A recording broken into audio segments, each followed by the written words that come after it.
Tersorot beda gaya para pemimpin saat memantau kondisi banjir di beberapa titik di Jabodetabek. Perbedaan gaya ini datang dari Wapres Gibran Rakabuming Raka dan Gubernur Jakarta Pramono Anung serta Wagub Rano Karno.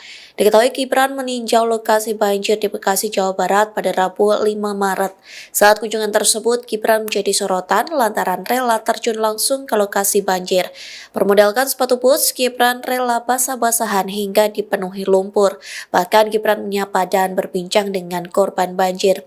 Wapres pun mendengarkan langsung keluhan masyarakat yang mengadu sembari menangis. Sementara Pramono Anung dan Rano Karno juga sudah turun tangan saat banjir pertama melanda pada Senin 3 Maret. Keduanya tampak berpencar mengunjungi beberapa titik lokasi banjir.